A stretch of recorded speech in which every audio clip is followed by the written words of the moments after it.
करूंगी कि वो मंच पर आएं और हमारा मार्गदर्शन करें। ज्योति मैडम।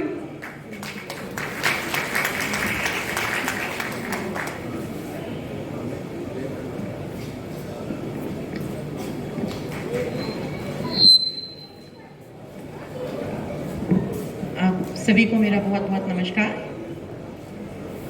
भारतीय प्रतिरक्षा मजदूर संघ बीपीएमएस के तत्वावधान में आयोजित इस संगोष्ठी के सम्मानित अतिथिगण श्रीमती दीपाली सिंह, अपर जिला एवं सत्र न्यायाधीश कानपुर, श्रीमती सुचेता वाही, अध्यक्ष आईआईए कानपुर, श्रीमती सरिता वाहा, पूर्व अध्यक्ष आईआईए कानपुर, श्रीमती मनीषा वाजपेयी, संस्थापक पुनर्नवा फाउंडेशन, श्रीमती नीतू सिंह, शिक्षाविद एवं सामाजिक कार्यकर्ता, श्रीमती मौली सेठ, मीडिया कर्मी कानपुर, श्रीमती मीना राजपूत, सचिव बीपीएमएस उत्तर प्रदेश, माननीय श्री साधु सिंह जी, महासचिव government employees national confederation, Shri Mukesh Singh ji, महासचिव बीपीएमएस, श्री अनिल उपाध्याय जी, महासचिव भारतीय मजदूर संघ, साथ ही आयुध निर्माणी कानपुर, लघु शस्त्र निर्माणी कानपुर, फील्ड गन कानपुर, आयुध पैराशूट निर्माणी, आयुध उपस्कर निर्माणी कानपुर से पधारे बीपीएमएस के अध्यक्ष एवं सचिवगण तथा यहाँ उपस्थित देवियों एवं सज्जनों,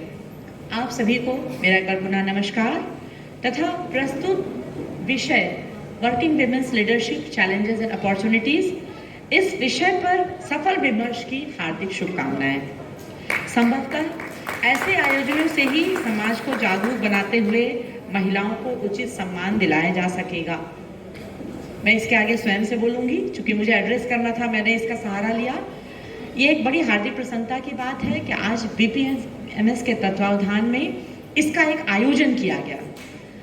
मैं ऑर्डिनेंस फैक्ट्री में चूंकि जिस पद पे कार्यरत हूँ, हमारी ऑर्डिनेंस फैक्ट्रीज में बहुत विशाल जनसंख्या में बहुत अच्छी वर्कफोर्स काम करती है और जिसमें एक बहुत बड़ी संख्या महिलाओं की भी रहती है। मैंने देखा है मशीनों पर भी महिलाओं को कार्य करते हुए, और मैं कह नहीं सकती मुझे कितनी खुशी होती है।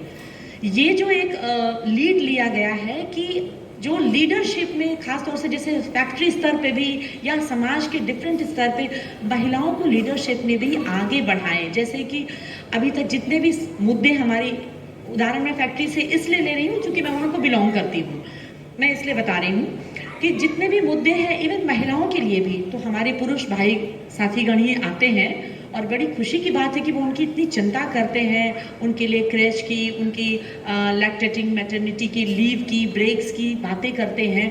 लेकिन वो ये जो कदम उठा रहे हैं कि वो महिला शक्ति भी आगे बढ़े, उस लीडरशिप को जो आगे बढ़ाना चाहते हैं, ये एक बहुत ही साधुवाद का विषय है और ये रुकना नहीं चाहिए। जैसे आज हमारे बीच में बैठी मीना राजपूत हैं, हमारे साथ दो मैडम आपका, हाँ, दोनों मैडम लोगों का सुधा ही नाम है, तो मैं बोलूँगी कि ये एक अत्यंत प्रसन्नता का विषय है कि आप इस दृष्टि से भी आगे बढ़ा रहे हैं लोगों को। जहाँ तक वर्किंग विमेन्स लीडरशिप की बात है, चैलेंजेस अपॉर्चुनिटीज़ की, तो सभी महिलाएं जो घर पे भी हैं, इवन जो होम मेकर्स हैं, तो वर्किंग विमेन के साथ साथ सभी होम मेकर्स को भी मैं ये कह सकती हूँ कि उस घर से ही तो वो महिलाएं या वो बच्चियाँ निकली हैं जो आज कहीं जाकर के एक वर्क प्लेस पे सो कॉल्ड ऑफिशियली वर्क कर रही। तो होम मेकर्स का रोल कहीं भी कम नहीं है। मैं तो यही कहूँगी कि समाज में महिलाओं का, कन्याओं का विशेष रूप से आगे बढ़ाने में उनकी मदर्स का, फादर का डेफिनेटली योगदान होता है, उनकी मदर्स का बहुत ज़्यादा योगदान होता है, माँओं का बहुत ज़्यादा योगदान है। मैं इस मन से व्यक्तिगत रूप से बोल सकती हूँ कि पिता माता दोनों का योगदान रहा, पर मेरी मदर जो है, मेरी परीक्षा की तैयारी के समय जैसे कि कोई साथ का एक कैंडिडेट होता है, ऐसे वो मेरे साथ रहती थी और मेरी हर विषय और सब्जेक्ट को जानने लग गई थी। तो ये एक मतलब आप अपने बच्चों को माएँ जितना बेहतर गाइड कर सकती हैं, बता सकती हैं, मोटिवेट कर सकती हैं, पिता तो डेफिनेटली उनका भी एक इम्पॉर्टेंट रोल होता है, उससे बेहतर कुछ और हो नहीं सकता है। मैंने देखा है मंचा सिंह, हमारी सभी सम्मानित महिलाएं अपने अपने क्षेत्र में, विशिष्ट क्षेत्रों में कितने कॉन्फिडेंस के साथ, कितनी बढ़िया तरीके से लीड कर रही हैं और उन्होंने अपने जीवन के अनुभव भी साझा किए हैं जो कि अत्यंत ही प्रेरणादायी है। मैडम दीपाली हैं, मैडम नीतू हैं, आगे अभी सभी सम्मानित महिलाएं हैं जिन्होंने बहुत अच्छे से, बड़े ही कॉन्फिडेंस के साथ महिलाओं का उत्साहवर्धन किया है और ये बताया है अपना उदाहरण दे करके कि किस तरह से हम इन चैलेंजेस जो हमारे डे टू डे लाइफ में आते हैं उनका हम सामना कर सकते हैं। एज वर्किंग विमेन मैं ये बोलना चाहूँगी कि देखिए, सबसे बड़ी आपकी जो शक्ति होती है खास तौर से महिलाओं की, स्त्रियों के लिए, वो होती है शिक्षा। शिक्षा आपकी सबसे बड़ी शक्ति है। इस शक्ति के द्वारा आप कुछ भी हासिल कर सकते हैं। तो सबसे पहले तो कन्याओं को, महिलाओं को शिक्षित बनाने पे सबसे अधिक जोर देना चाहिए। आप उनको शिक्षित बनाइए और इसी बहाने आप उनको सक्षम बनाएंगे। महिलाओं को सहानुभूति और वो सब जरूरी है, वो जहाँ जरूरी है वहाँ अवश्य दीजिए, उनको सक्षम बनाइए, चाहे वो घर हो अथवा कार्यस्थल हो। साथ ही महिलाएं अगर किसी कार्यस्थल पे, कहीं भी, किसी भी स्टेज पे, वर्क प्लेस में है, तो वो भी अपने अधिकारों के साथ साथ अपने कर्तव्य की बात ना भूलें। मतलब अधिकार तो हमें सब याद रहे, पर हम कर्तव्य क्या हमारे होने चाहिए। अगर हम बराबर की सैलरी ले रहे हैं तो हमारा ये भी काम होना चाहिए, हमारा दायित्व बनता है कि हम अपना योगदान भी उतना ही दें। हमारी जेन्युइन समस्याओं को सुनने के लिए मैनेजमेंट है। अगर मैनेजमेंट नहीं सुनता है, डिफरेंट एजेंसीज हैं, यूनियन एसोसिएशंस के माध्यम से, लेबर वेलफेयर ऑफिस के माध्यम से हम अपनी समस्याएं रख सकते हैं। लेकिन हम महिला हैं, सिर्फ ये सोच करके हम कोई ऐसा कार्य से छूट या विलंब या इन चीज़ों के ऊपर में ज़्यादा ध्यान फोकस करें, ये उतना उचित नहीं। मेरा ये मानना है कि आपका कार्य आपके व्यक्तित्व की पहचान है, आपका कार्य बोलना चाहिए। बाकी चीज़ों का ध्यान तो मैनेजमेंट या बाकी के साथ के लोग रख ही लेंगे। जहाँ तक कार्य में पुरुषों के साथ कंधे से कंधा मिलाकर चलने की बात है, तो मैं यही कहूँगी कि एक गाड़ी के दो पहिए हैं, ये समाज के दो पहिए हैं। इसमें पुरुषों से कोई कंपटीशन नहीं है। आज ये सम्मेलन का आयोजन भी तो हमारे पुरुष भाइयों ने ही तो किया है। तो अगर ये ना सोचा होता कि महिलाओं के लिए, जिसमें कि हमारी महिलाओं का भी योगदान है, तो ये कैसे संभव था? ये नहीं संभव है। तो वी आर नॉट कॉम्पिटिटर्स, हम उनके प्रतिद्वंदी नहीं हैं, हम सहयोगी हैं और इसी भाव से काम करें। महिलाओं में आत्मनिर्भरता, मैं कहूँगी आर्थिक आत्मनिर्भरता बहुत ही अच्छी और बहुत ज़रूरी चीज़ है। आप घर में भी हैं, आपके पास अधिकार हैं जिनका यूज़ करती हैं, अपनी बुद्धि और विवेक से घर को चलाती हैं।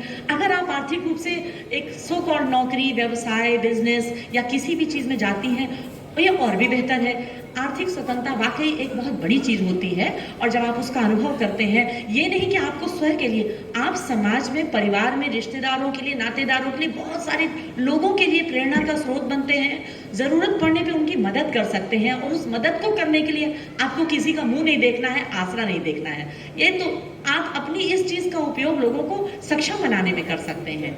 दूसरी बात है कि मैंने ये भी पाया है कि वर्किंग विमेन, कहीं ऐसा नहीं है, बहुत कम ऐसी जगह बची, आप बहुत ज़्यादा जागरूकता आ गई है, बहुत सारे ऐसे प्रोविजंस हैं जो हमारी रक्षा करते हैं कि आप अनावश्यक रूप से पीड़ित नहीं हो सकते हैं। लेकिन बहुत जगह अगर ऐसा है भी तो उसके बहुत सारे वे आउट्स हैं। जैसे कि मैडम ने बताया, अभी चर्चा भी करी मैडम दीपाली ने, विमेन जो वर्क प्लेस में सेक्सुअल हैरेसमेंट की जो कमेटी है, तो जैसे मैं भी अपनी जगह पे कमेटी के अध्यक्ष हूँ, तो हम लोग बड़ी निष्पक्षता से सारे मैटर्स की जाँच करते हैं। लेकिन उस दौरान मैं आपको एक बड़ी आश्चर्यजनक चीज ये भी बताऊंगी, कई बार ऐसा होता है कि जो जेन्युइन केसेस होते हैं वो जेन्युइनली हमको पता चल जाता है, लेकिन वो महिलाएं संकोच करती हैं कि उस कमेटी में रिपोर्ट करें या अपनी बात को रखें, और उनको प्रेरित करना पड़ता है कि आप रखें। और कई बार कुछ महिलाएं ऐसी भी रही हैं जो पुरुषों से या अधिकारियों से, उच्चस्थ पदस्थ अधिकारियों से उनके कार्य की वजह से अगर डांटा गया हो तो उसका उपयोग वो उनको हैरेसमेंट, उल्टा परेशान करने के लिए करती हैं। तो this is also not advisable, ये अच्छी बात नहीं है।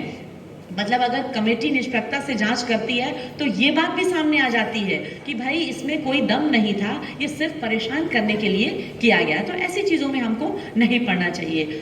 हमने देखा है कि जैसे हमारे ये जितनी भी सम्मानित महिलाएं हैं, कोई औद्योगिक क्षेत्र में, समाज सेवा के क्षेत्र में, शिक्षा के क्षेत्र में, पत्रकारिता के क्षेत्र में कर रही हैं कार्य, तो सब जगह पे आज गवर्नमेंट के ऐसे प्रोविजंस हैं जो आपके रक्षा कर सकते हैं। लेकिन उन प्रोविजन से पहले सबसे बड़े रक्षक आप हैं अपने।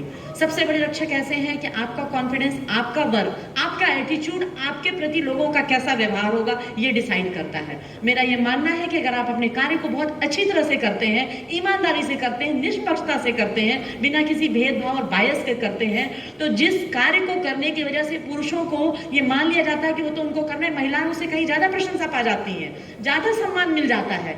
तो मतलब ऐसा नहीं है। बस आप अपना काम ईमानदारी से करिए, आप अपना कार्य ईमानदारी से करिए, आपका कार्य ही आपकी पहचान है। दूसरी बात है, यदि आप सतर्क हैं, जागरूक हैं, आपका आसानी से कोई शोषण नहीं कर सकता। अब गए वो जमाने रहे हैं, बहुत रहे हैं, दूरस्थ पिछड़े क्षेत्रों में शायद आज भी होंगे, लेकिन अब बहुत जागरूकता बढ़ गई है। सोशल मीडिया के एज में, न्यूज़ और मीडिया के एज में, आपके मोबाइल के एज में करना मुश्किल हो गया है। तो थोड़ा सा हिम्मत बढ़ाने की ज़रूरत है, आगे बढ़ने की ज़रूरत है। हम सभी लोगों ने बातचीत करी, जैसे स्त्रियों को, महिलाओं को, कन्याओं को, बेटियों को आगे बढ़ाने की। मेरा मानना है कि वाकई में बेटियों को, आपके जो बेटे हैं उनके समान अधिकार दीजिए, उनको बराबरी के मौके दीजिए, वो बहुत अच्छा करेंगी। ये कोई कंपटीशन नहीं है उनके भाई से या उनके पति से या किसी से भी, बस इनको एक समान, बस समाज के दो बिंदु हैं जिनके बिना तो अधूरा ही है समाज, तो ये बराबरी का बस मौका दीजिए, वो स्वयं करेंगी। उनमें बस भेदभाव आप ना करें। लेकिन एक ये भी बात है कि हम इस प्रक्रिया में हम ऐसा भी ना बताएं या ऐसा भी ना उनको बनाएं कि एज इट कि तुम कन्या हो, तुम्हारा काम सिर्फ पढ़ना लिखना ही है, तुमको बाकी चीज़ों से कोई लेना देना नहीं है, क्योंकि आपकी बेटी ही किसी के घर की बहू बनेगी जाके, और किसी और की बेटी ही आपके घर की बहू बनेगी। बेटी से अगर हम एक गिलास पानी भी ना बोलेंगे कि तुम कभी पिला दो, माँ बाप अगर बीमार हैं, बेड पे बैठे हैं, या सामान्य रूप से आए गए मेहमान को, तो फिर आप बहू से भी उम्मीद नहीं कर सकते हैं कि वो आपको पानी पिला देगी या नाश्ता ही बना देगी। ये बात कभी ना भूलें आप। मतलब हम वर्किंग है तो इसका मतलब ये थोड़ी है हम कहीं मंगल ग्रह पे तो नहीं बस गए ना, रह रहे हैं समाज में ही, रह रहे हैं परिवार में, और आप यकीन मानिए ज्यादा सम्मान मिलता है। आप आगे बढ़ेंगे ना तो परिवार के सदस्य ही आगे बढ़ जाते, तुम रहने दो, छोड़ दो। और हम, मतलब आप करके तो देखिए, उसका एक अलग ही बोलते हैं आनंद है, और उसमें एक अलग ही सम्मान है। तो मतलब सब कुछ करिए। आप अपने बेटों को भी सिखाइए कि भाई पढ़ाई करता है, चाय बना ले खुद से, ये नहीं कि उसकी माँ ही रात में 1 बजे जग करके उसको चाय बनाए। ऐसे ही बेटियों के लिए भी है, बिल्कुल बराबर है। और मैंने देखा है कि समाज में, फैमिलीज में अभी ऐसा है भी, बेटे बेटी का भेद लगभग खास तौर से शहरी समाज में बहुत कम रह गया है। तो बस इसमें एक सोच, एक अच्छी समझ के साथ, मैच्योरिटी के साथ सबको बराबर हक देने की ज़रूरत है।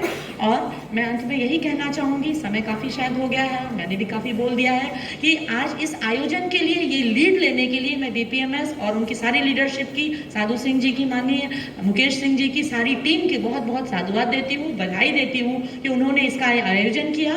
और मैं उम्मीद करती हूँ कि अगली बार जब भी अगर ऐसे कोई अवसर आएंगे, कोई ऐसे सामयिक विषय आएंगे, उस पर ऐसे आयोजन होते रहेंगे, और हमारी जो महिला जो लीडरशिप मैं देख रही हूँ, ये संख्या और बढ़ती जाएगी, बिल्कुल कंधे से कंधा मिला के। बहुत बहुत शुभकामनाएं।